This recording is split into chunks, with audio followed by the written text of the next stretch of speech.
Bien amigos, hoy es 8 de mayo de 2020. Un saludo a todos y espero que estén bien y podamos salir ya finalmente de esta cuarentena el 25 de este mes. Deseándoles a todos lo mejor. Muy bien, el tema es el que aparece allí. Reglas probatorias según la Corte Suprema de Justicia en relación pues con la admisión y la producción y la valoración. Ello en tanto que esta mañana pues se presentó una conferencia por parte del Colegio de Abogados Penalistas de Colombia, en la cual se refiere a las nuevas tendencias en materia de las nuevas tendencias o los nuevos sistemas penales latinoamericanos, y el expositor es el jurista Gonzalo Rúa de Argentina. Este lo presenta entre CESCUL y el colegio. Una interesante disertación sobre ese tema que pienso yo voy a referirme entre otros también, porque se ha venido, por ejemplo, hablando sobre la cuestión de algunas reformas que se deberían de presentar a la 906. Y esa conferencia la dio el doctor David Espinosa el 4 de mayo de 2020, que la pueden revisar allí en el YouTube, en el canal, si están suscritos en el Colegio de Abogados Penalistas. Y el tema es aspectos tecnológicos para una reforma a la justicia. También les recomiendo revisar otra conferencia en días pasados del doctor Alejandro Cadena Molano sobre la audiencia preparatoria. Esa fue del 29 de abril del 2020. Otra también conferencia muy importante es sobre las nuevas tendencias en materia de prueba ilícita del doctor el tratadista Jaime Campaner. Lo trajo también CESCUL con el colegio, un tratadista de España. Pues muy bien, vamos a mirar algunos aspectos aquí en relación con lo que dijera en su conferencia el abogado David Espinosa, que pues es bien importante que ustedes pues la revisen completa, porque se demoró como unas 2 horas. Muy interesante su posición. Y solamente me voy a referir a un solo punto de ella, porque para mí, pues en realidad, la dinámica frente a esas audiencias tiene que cambiar. Y vamos a hacer un paralelo con la justicia penal militar también, para que ustedes se den cuenta. Actualmente, la ley 1407 del 2010 es el Código de Penal Militar, que ha sido modificado por la ley 1765 del 2015. Sin embargo, de ese código apenas está para que entre a regir, porque todavía pues sigue un sistema procesal anterior vigente en relación con la penal militar. Es decir, para esta legislación que se dio para darle entrada al sistema penal acusatorio en la penal militar aún no está en marcha completamente. Pues muy bien, se dijo por parte del abogado David Espinosa que en realidad sí se debería pues acabar con unas audiencias de las que pues parecen inoficiosas, ya con el tránsito del tiempo que llevamos pues con la vigencia de la ley 906 de 2004. Y se refiere entonces particularmente es a la audiencia de la acusación y una preparatoria, pues por lo menos que se mantengan sí, pero que se hagan ante el juez de control de garantías, no ante los jueces de conocimiento, para no contaminarlos, porque es que en realidad hoy por hoy el juez de conocimiento se contamina desde la audiencia preparatoria y tal vez desde antes en la acusación. Y miren que esa posición hoy, en la conferencia de esta mañana del tratadista Gonzalo Rúa de Argentina, pues también nos da a conocer que en esas latitudes, acá en Latinoamérica, pues algunos países pues conservan esa distinción de que no se haga ese tipo de audiencias, la de acusación y la de preparatoria, ante un juez de conocimiento, sino ante el juez de control de garantías, para que no se contamine. Y es que esa crítica se ha venido haciendo aquí en Colombia, en la que el juez de conocimiento, cuando ya entra a la audiencia de acusación, ya se entra a contaminar con lo que el fiscal le presenta en ese escrito de acusación, y que se da a conocer, pues que ya previamente viene con unos anexos, dándole pues cumplimiento a la disposición del artículo 336 y 337 y siguientes de nuestra ley 906, para que en esa audiencia de acusación se cumpla con unos requisitos, esencialmente como son el de incluso se manifiesten sobre impedimentos, recusaciones, nulidades y observaciones al escrito, así cumple con las formalidades de ese artículo 337,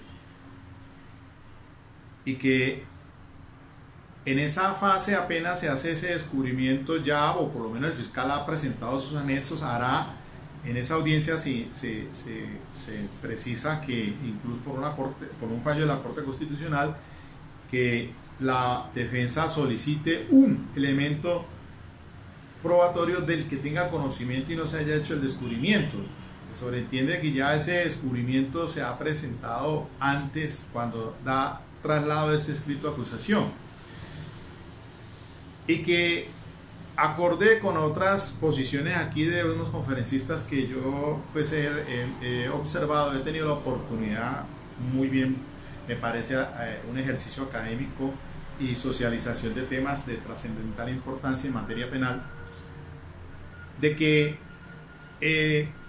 por ejemplo, cuando escuchábamos al maestro Eugenio Raúl Zaffaroni, pues decía que ese sistema, cuando le hicieron la pregunta de que pues qué pensaba él en relación con la postura nuestra de coger ese sistema penal acusatorio anglosajón y apropiarlo para nuestra problemática social, entonces que él decía que era tal la situación que no se había medido en relación con qué clase de código era el que necesitamos para nuestra problemática social, que entonces se volvía esto una negociación como una tienda de abarrotes, y en ese sentido era tal es la problemática que muchas veces terminan haciendo ese tipo de negociaciones anticipadas, obteniendo unos preacuerdos, pero pienso yo que ciertamente la problemática social nuestra es muy diferente. Entonces la cuestión es que dijo el maestro también que en otras latitudes, en otros países de aquí de Latinoamérica, incluso en Argentina, que es mixto ese sistema penal acusatorio, pues se ha adoptado lo que se conoce como el procedimiento abreviado. Y es que ese procedimiento abreviado ahora aquí en nuestro país, efectivamente, ¿qué pasa allí? Se hace una audiencia concentrada, como se conoce, pero que previamente, cuando uno va a esas audiencias de las primeras diligencias de legalización de captura, y ahí en esa se hace entrega del escrito de acusación, se le corre traslado de un escrito de acusación. Ya lo que se va a la siguiente audiencia es la concentrada, que es prácticamente como la preparatoria. Pero lo que quiero decirles es que efectivamente para ese tipo de procedimiento abreviado para ciertas conductas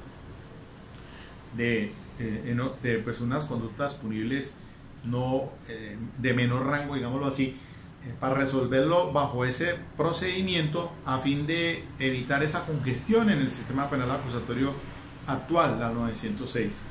Entonces,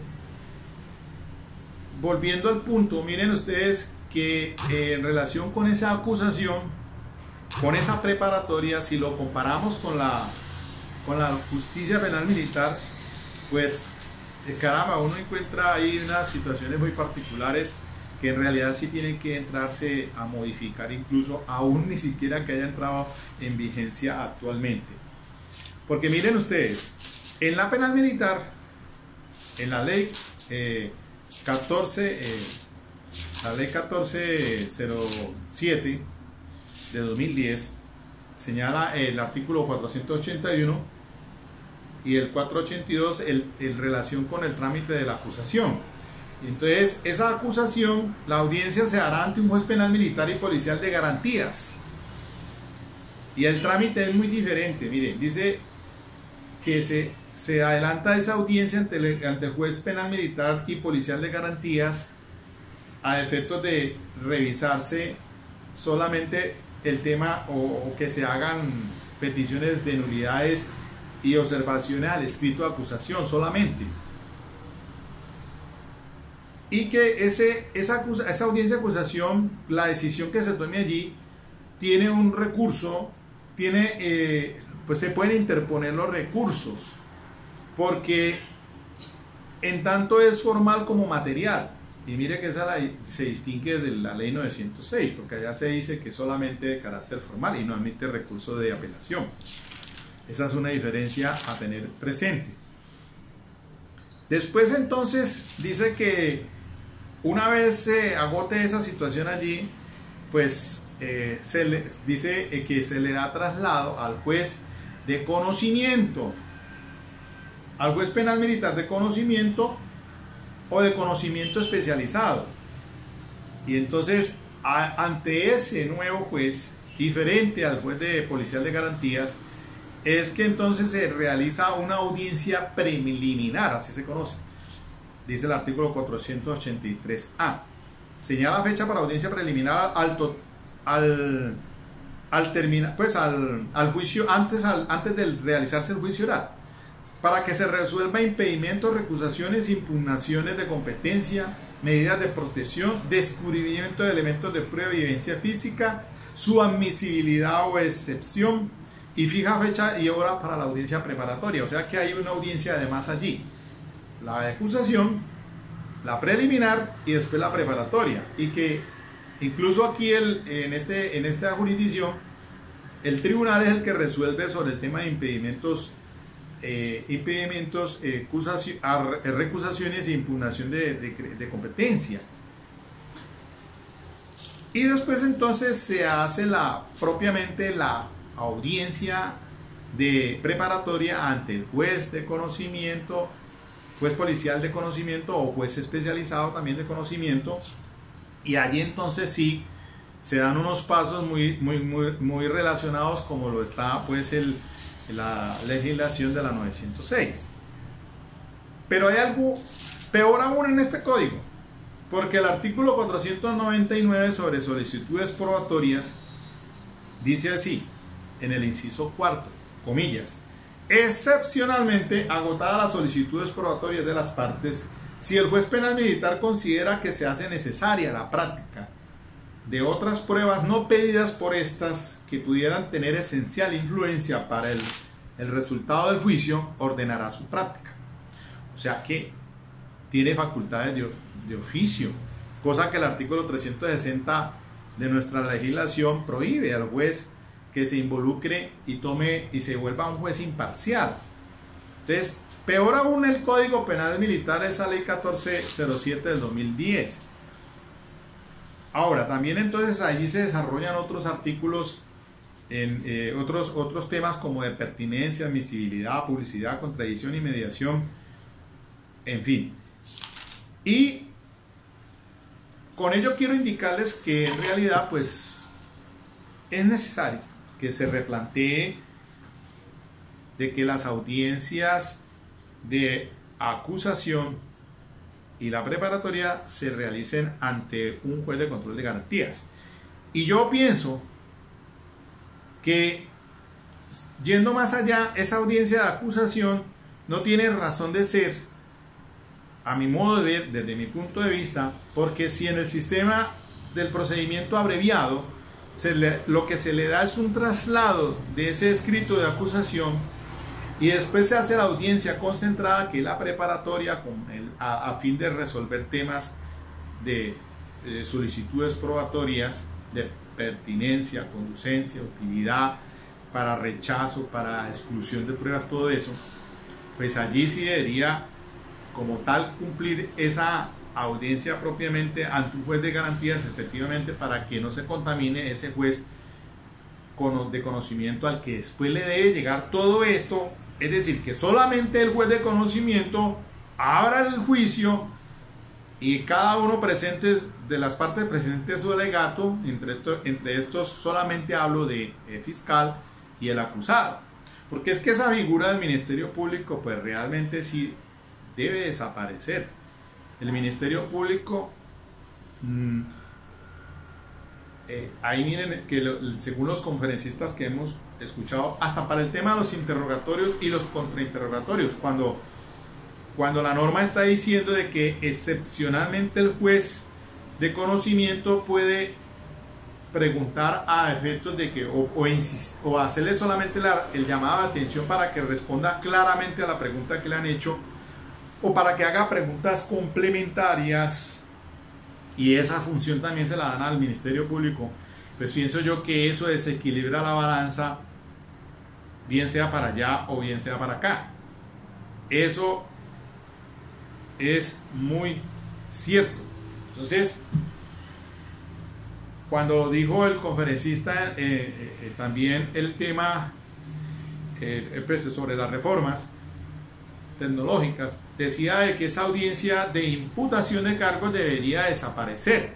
Yo estoy en ese punto muy de acuerdo, porque allí, supongamos que a una persona la capturen, bueno, en flagrancia delito, se lleva a la audiencia, se realiza una audiencia para verificar la legalidad de la captura, listo, y se pase a la audiencia de imposición de medida de aseguramiento con fines constitucionales, también haciendo esa observación de que solamente la detención de privación intramural sea bajo circunstancias especiales de peligrosidad de esa persona frente a la comunidad y a la misma sociedad, y que el fiscal entonces, en esas circunstancias de flagrancia de delito, o cuando no hay flagrancia de delito sino que adelante la investigación, pues solamente después presente el escrito de acusación o se le corra traslado de ese escrito de acusación, que eso es como una demanda por escrito, más o menos en lo civil. Entonces, demanda del escrito de acusación, porque si solamente es para mirar si ahí se cumplen con los requisitos formales, pues pienso yo, y no materiales, entonces no tendría razón de ser de que continuáramos con una audiencia de acusación en la que no cabe ningún recurso de apelación, sino hacerle las observaciones al escrito de acusación. Eso hemos venido diciendo también, que a veces es inconveniente porque es arreglarle el camino al mismo ente acusador. Él es el que tiene el poder, la facultad discrecional de investigar todo aquello que revista características de delito. Por lo tanto, el fiscal es el que tiene la facultad para presentar los cargos, los hechos jurídicamente relevantes, y llevarse entonces a la audiencia que hoy se conoce en el abreviado como concentrada. Seríamos una audiencia de acusación, perdón, preparatoria, la audiencia preparatoria ante ese juez de control de garantías, para que se depure y se cumpla con esa finalidad, y se vaya solamente al juicio oral, solamente a debatir realmente bajo esos principios de inmediación, de concentración, de contradicción, de confrontación y de publicidad.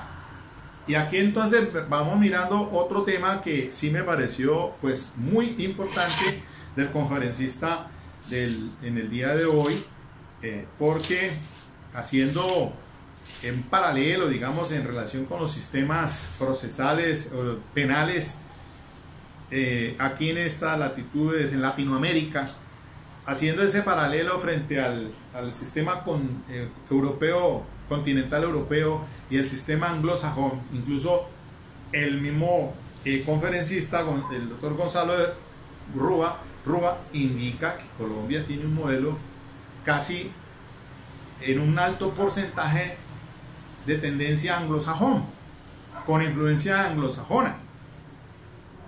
Y verdad que sí. Es más, en otra conferencia muy importante por allí que se revisó el tema, a ver, en ese caso fue un tratadista también que manifestó, el español, un tratadista español sobre el tema de las nulidades, cuando hizo referencia de que el artículo 29 supra, pues al referirse al tema al sistema, a la prueba ilegal, pues nos dice muy claramente que la norma al inciso final dice: es nula de pleno derecho la prueba obtenida con violación al debido proceso, y se manifestaba en relación con nuestro código procesal, cuando contempla a este efecto el tema del descubrimiento inevitable, bueno, todos esos temas que son del derecho del sistema anglosajón, y que pues que viene del common law, que es un sistema de casuística, y mientras que nuestro sistema procesal más legislativo, no deberíamos irnos a esa interpretación, porque eso obviamente va en contravía de incluso un principio muy constitucional nuestro, de decir que es nula de pleno derecho toda prueba obtenida con violación al debido proceso. Y entonces háblese de la prueba ilícita o la prueba ilegal. Dos conceptos, una en relación con violación a derechos fundamentales y otra a los requisitos de forma o procesales. Pero vamos a revisar esto. Miren ustedes que en la conferencia del día de hoy del tratadista Gonzalo Rúa advierte en relación con unos temas como son de unos límites que se le deben de imponer a la admisibilidad de la prueba, a la producción de la prueba, a la incorporación al juicio, y 3, en relación con la valoración de ella en el juicio oral. Y entonces aquí entramos a algo muy importante, que es esto estas decisiones de la Corte Suprema de Justicia, que han ido matizando estos temas, que si bien están allí en nuestra legislación, a la ley 906, cuando nos dice, por ejemplo, el artículo 375, que pertinencia es todo aquel elemento, evidencia física que se relaciona directa o indirectamente con los hechos, pero que eso ya ha venido en un desarrollo jurisprudencial que yo acá les he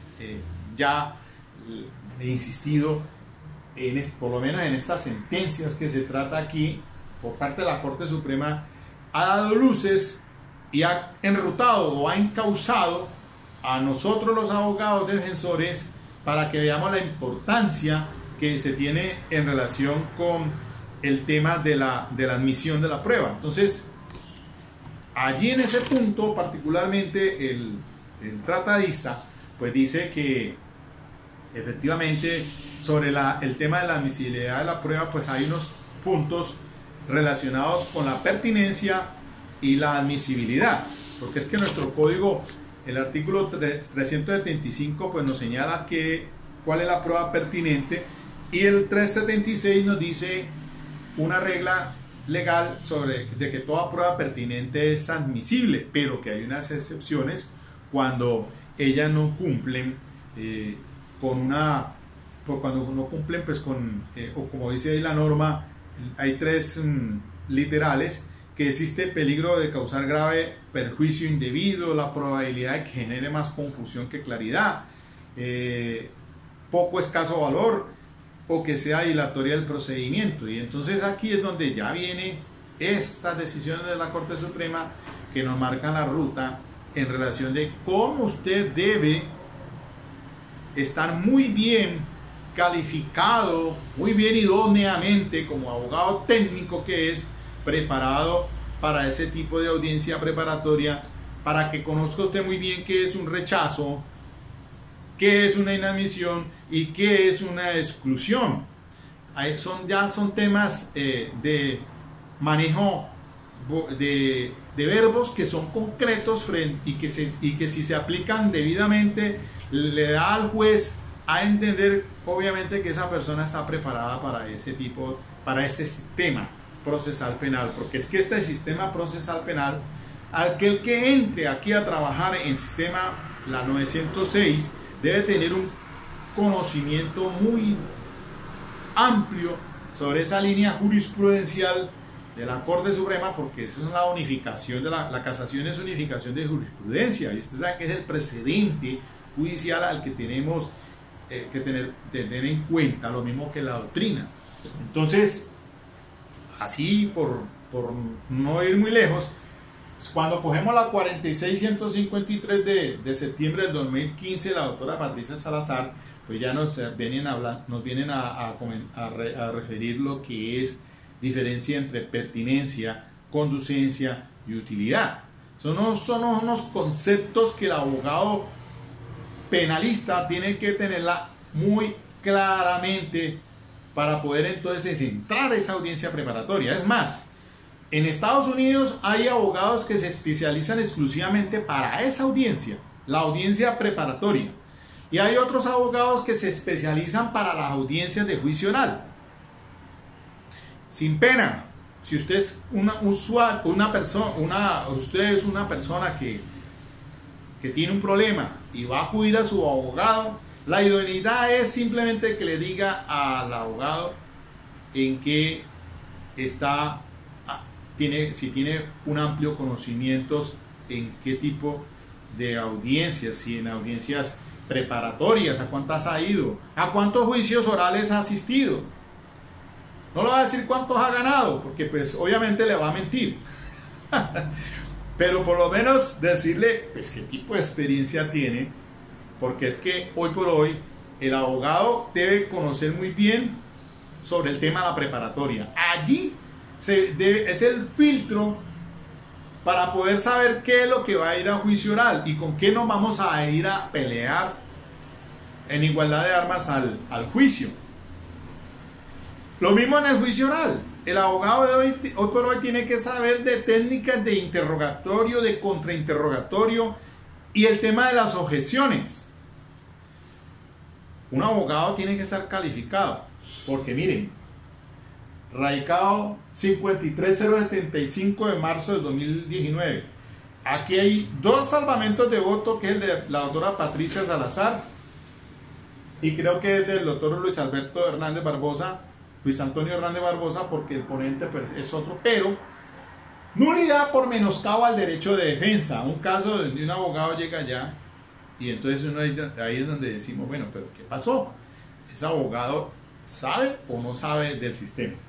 ¿Hasta dónde entonces insisto yo que el juez, si se da cuenta bajo esa circunstancia de que esa defensa no está haciendo bien su rol, pues no sé hasta dónde la intervención de un juez de conocimiento pues sea lo más apropiado o indicado incluso, o lo más legal, porque pues hombre, sería una intromisión y uno pues aquí hay que ser muy precavidos, cautelosos, porque muchas veces hay defensas que no porque no se vaya con nada a juicio oral pues quiere decir que es una mala defensa.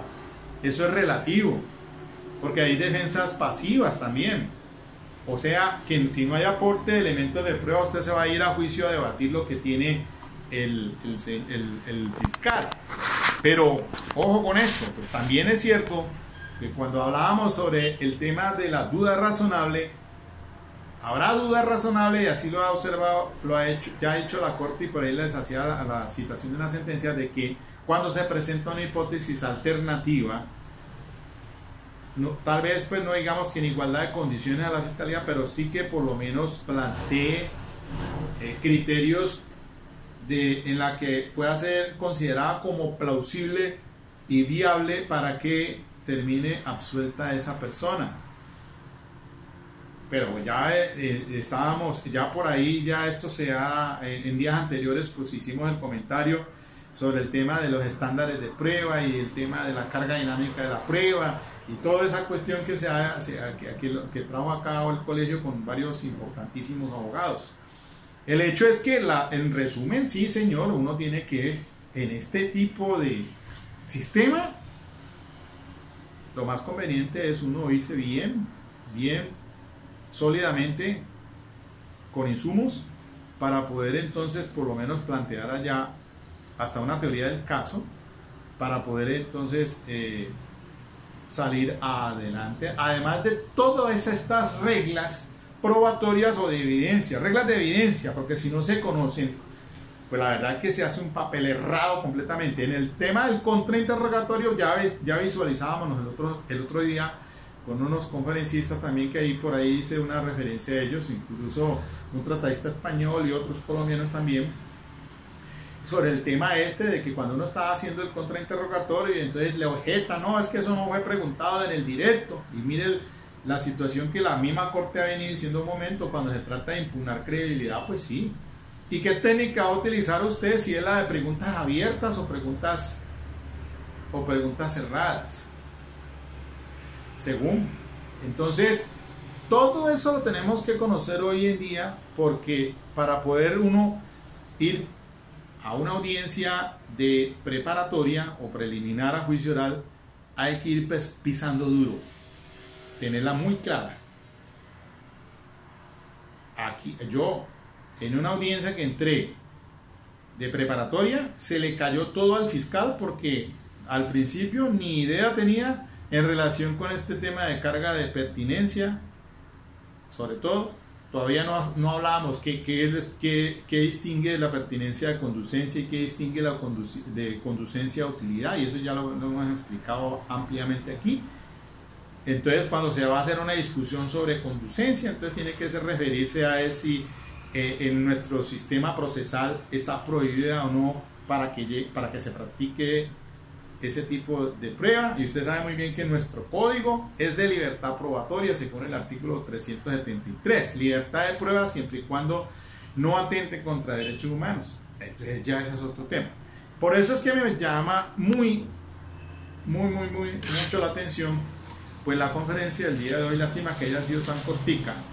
Y entonces sobre los límites que se están hoy imponiendo frente a la admisibilidad de la prueba, a la producción de la prueba y a la valoración de la misma en el juicio oral. Y les decía y les sigo insistiendo, ¿no? Miren ustedes, cuando se trata de tema de delitos sexuales en menores, que la Corte tiene una línea muy clara sobre eso, y aquí tengo así rápidamente 44056 del 2015 sobre cómo es que se debe en la preparatoria solicitar esa declaración rendida antes del juicio oral cuando el menor, como prueba de referencia. 43866 del 2016 sobre el tema de confrontación, principio de confrontación. 43916 del 2016 sobre la incorporación de evidencias físicas. Entonces, esas son reglas, mire, esas son unas reglas que a veces no las encuentra uno en el Código de Procedimiento Penal. Uno sí tiene reglas allí para algunos temas. Bueno, listo, que en el interrogatorio directo usted tiene que no puede hacer preguntas sugestivas. Pero si el abogado no sabe ni siquiera qué es un interrogatorio abierto, le diga cómo, cuándo y dónde, y cuando le toque con el contrainterrogatorio vaya a hacer preguntas abiertas, que si bien la norma no se las prohíbe, pero no es no son la técnica como para hacer ese tipo de preguntas, porque en el contrainterrogatorio pues son preguntas cerradas, y en cierta forma podrán hacerse abiertas, pero bajo ciertas situaciones que no le sean adversas para su teoría del caso. Eso también hay que tener en cuenta. Sobre la prueba pericial, mire, también jurisprudencia que se dijo muchas veces cuando el juez quiso darle una valoración de prueba a un informe sin que haya ido al juicio oral a rendir la declaración el perito. La corte, no señor, un momentico, pero es que la norma lo está diciendo. Hay una regla muy clara en el artículo 415 sobre la base de la opinión pericial en el inciso final. Dice, en ningún caso el informe de que trata este artículo será admisible como evidencia si el perito no declara oralmente en el juicio. Punto. Eso es más claro para dónde. Y aquel juez que aún desconociendo esto quiera darle valor a ese informe pericial sin que haya ido al juicio oral, pues está out. Ya lo dijo la corte, ya lo dijo, eso lo dijo y lo sigue insistiendo. Sobre la prueba pericial, por eso me pareció muy importante y recomiendo esa conferencia del doctor Rodrigo Martínez, se las refiero, la prueba científica infalible, pregunta Rodrigo Martínez, 14 de abril del 2020, porque es que la corte, mire, la radicación 51410 del 2017 nos habla del concepto de mejor evidencia. La 50637 del 2018 ya nos habla de prueba pericial. Y ahí sí hay otra cosa también que la estamos pasando así, horizontal, los jueces en el tema de la valoración. ¿Cuántos no han condenado desde que comenzó esta vigencia? Mal condenados, pagando penas allá por cuando que no han podido interponer un recurso de casación, extraordinario de casación, y se quedaron en apelación ante un tribunal y tenga errores judiciales. Y ahí también recomiendo una conferencia que empecé a verla, pero que técnicamente no la pude terminar porque hubo problemas ahí del audio, pero son condenas cerradas por un americano, Justin Brooks, 6 de mayo de 2020. Importantísima, sobre esos errores en frente a los álbumes fotográficos, a aquellas personas que le hacen con base pues en esos retratos hablados. Esos sí son errores, y ahí está el caso que yo les he dicho a usted en el caso número 8, la ley de los héroes, en Telepacífico. Tengo el caso de aquí del señor, el vendedor de frutas y verduras, de frutas, y ese señor fue detenido preventivamente por un álbum fotográfico. Se parecía a él y en juicio oral fue la testigo, y allá en pleno juicio el señor no es. ¡Qué error judicial! Y eso le implica al Estado que tienen que pagar esos errores. Privaciones de la libertad ilegalmente. Entonces, qué importante esto, lo que ha venido haciendo la Corte recientemente en este 5637 del 2018, que se complementa con otras por allí también, y dice la Corte, hombre, mire, es que vámonos a cómo es que se debe interpretar, cómo se debe valorar qué criterios se utilizan para valorar al testigo perito. Pues si es un testigo común, pues tiene unas especificaciones propias, ya las sabemos, el 402, que tiene que tener conocimiento directo y personal, y 404 pues son los criterios para apreciar el testimonio en común, pues un testimonio común y corriente. Pero si es un perito, entonces a este perito sí hay que tener en cuenta el 420. Y también, además de eso, recientemente la Corte ha venido insistiendo sobre esto de la admisibilidad de publicaciones científicas y de prueba Nobel. Entonces, mire lo que dijo hoy el conferencista, muy importante también en cuanto a ese tema de la prueba pericial. Y entonces, criterios que se tienen que tener presente a la hora de valoración por el juez, ya en el juicio, al dictar su sentencia. Entonces, ¿qué se dice? Pues hay que verificar el currículum del perito, el marco de error, en cuanto a la idoneidad del método. Y a veces le dan a ese perito patente corso, y dije, no, es que la verdad absoluta, no, el juez es el perito de peritos. La prueba pericial es una prueba apta, idónea, pero quien tiene que tomar las conclusiones es el juez, y por eso al juez si el perito habla como perito o va a hablar como una opinión personal, habría que distinguir de entrada cuál es su criterio, porque pues si se va a llevar es como perito porque sabe y es experto en lo que se le va a preguntar. Y algo que pasó, lo dejamos así en los interrogatorios y lo dejamos muy a la deriva y ni siquiera se tienen precisión sobre la técnica de cuando dicen el numeral sexto, el 417, si en sus exámenes o verificaciones se utilizó técnica de orientación, de probabilidad o de certeza. No se sabe a veces ni qué es lo uno ni qué es lo otro, porque usted no ha tenido esa experiencia en criminalística seguramente. Tiene que valerse de otro perito. Venga, perito, un momentico, hasta llevárselo al juicio, siéntese aquí, migre, a ver si yo lo que estoy preguntando está bien, o deme las ideas para poder hacer el contrainterrogatorio. Porque uno como abogado, pues uno es abogado, uno es un técnico en lo que sabemos en derecho penal, pero en esos temas, no. Entonces, allí hay que tener muy presente eso, mis queridos amigos. Es decir, hablando pues sobre esta dinámica, pues las reglas probatorias o reglas de evidencia, como tal, digámoslo así, pues nos las ha dado la línea jurisprudencial.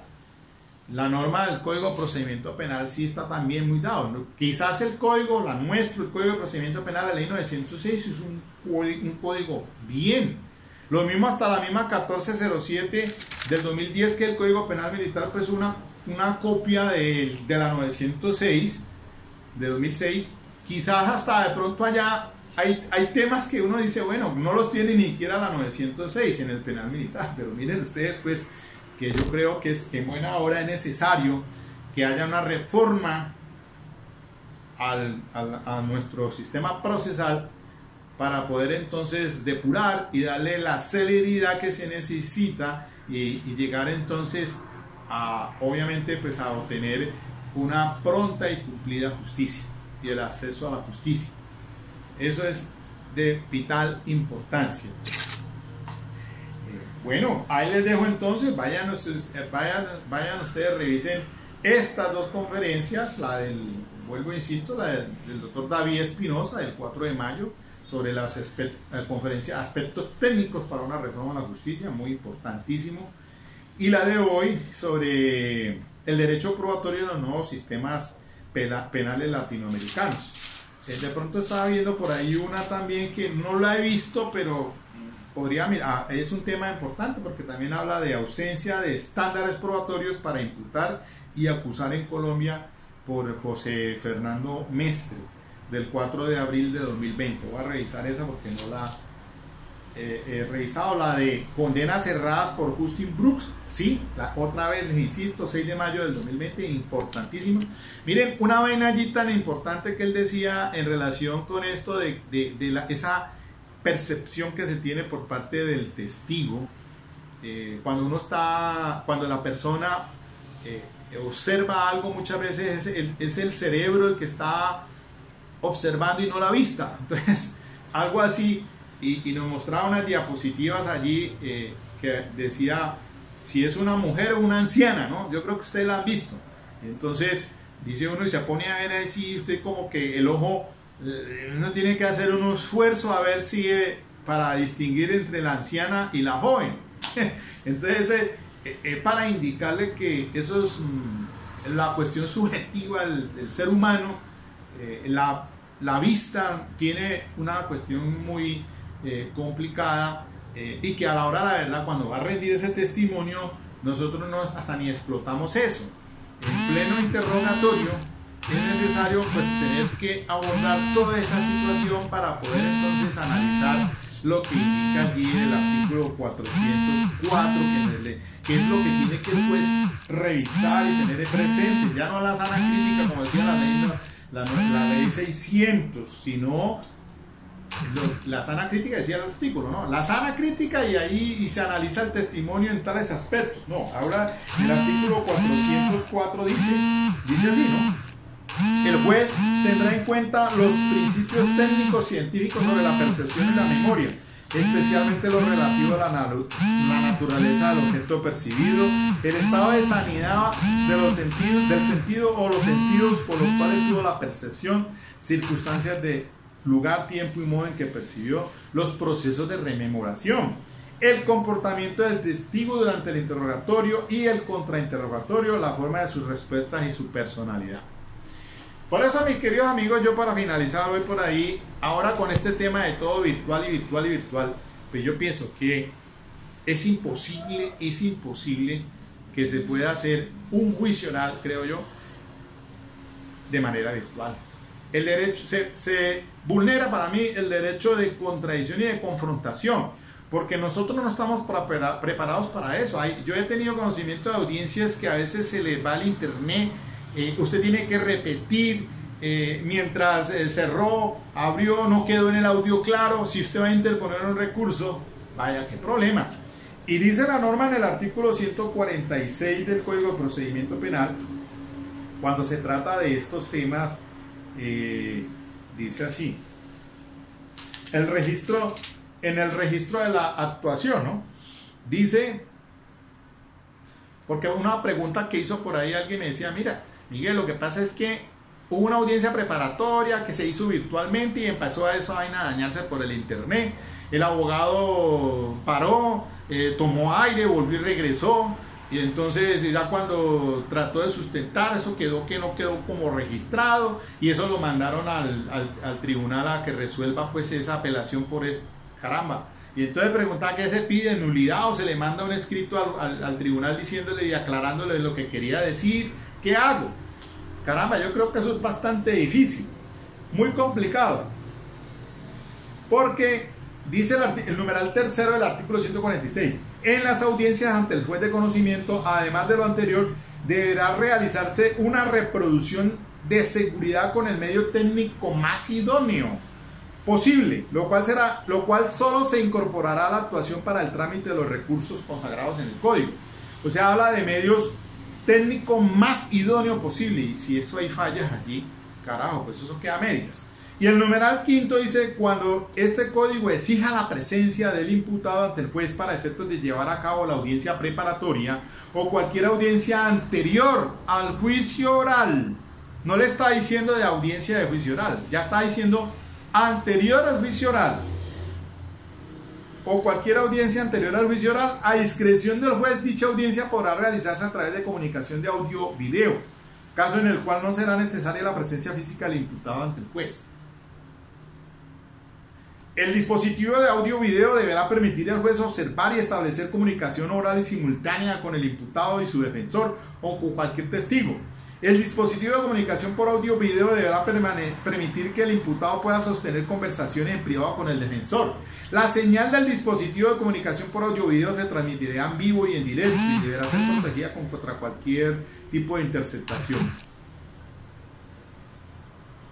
Caramba, eso es tremendamente complicado.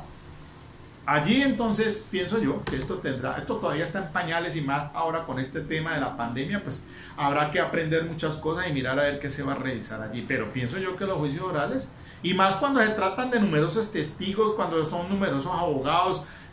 Si les decía por ahí en una audiencia de acusación que fuimos con 60 personas y eso nos demoramos 2 horas apenas ubicándole en la cárcel de Picaleña, en la cárcel de Peñas Blancas, el otro en San Bernardo, y para que se identificaran cada uno y salieran de allá del patio y que los llevaran a esa audiencia. 2 horas nos demoramos a identificar si se paró esa audiencia porque no tenían 2 de ellos defensor y tuvo que aplazarse esa audiencia de acusación. ¿Cómo será un juicio? No. Garantía hay, ¿no? Entre la confrontación es un principio rector privado, artículo 15 y 16 rectores de nuestro Código de Procedimiento Penal. No permitamos eso. Vamos a las audiencias de juicio oral, el cara a cara, el face to face.